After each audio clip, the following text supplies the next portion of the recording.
So it's past 1 a.m. and we're walking. We're already in the trail, and this is how the weather looks like.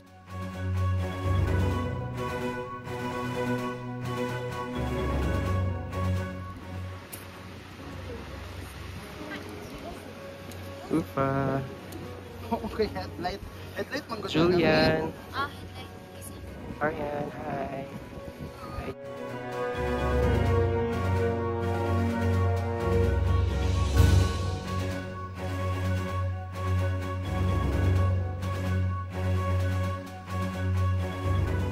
After like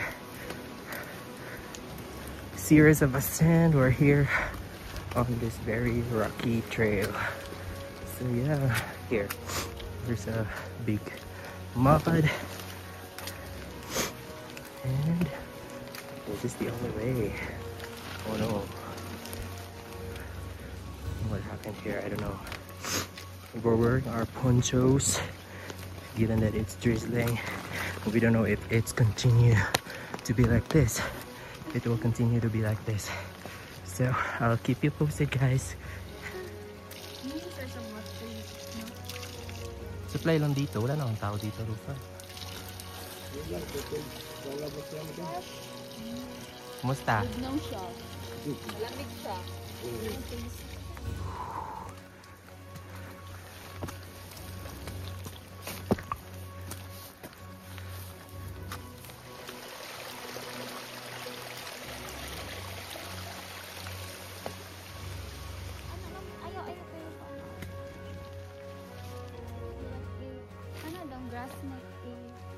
I don't know if you're seeing them, but it's a trail of people going our way to Mount Pulag. So that's pretty much a lot of people. Hello, welcome to Mount Pulag.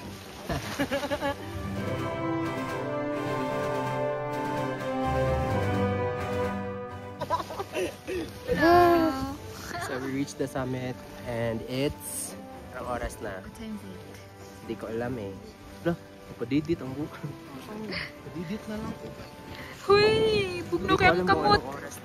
Okay.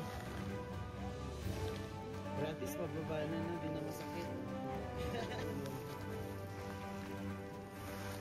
We reached the summit. It's 6:01 and there's no clearing today. Kamusta naman? Nakakapagod.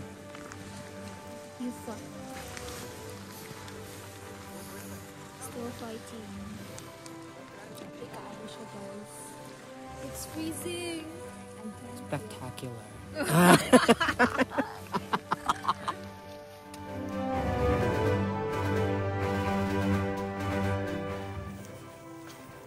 Apparently, we did not get the chance to see the sea of clouds because of the weather. So, yeah, I expected this, but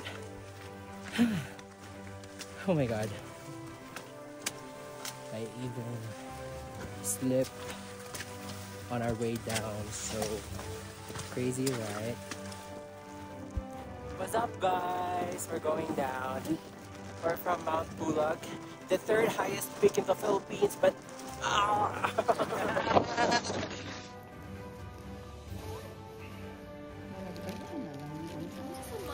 manghimasa ka diha? Mura din siya pato, oy. Saan tubig ka?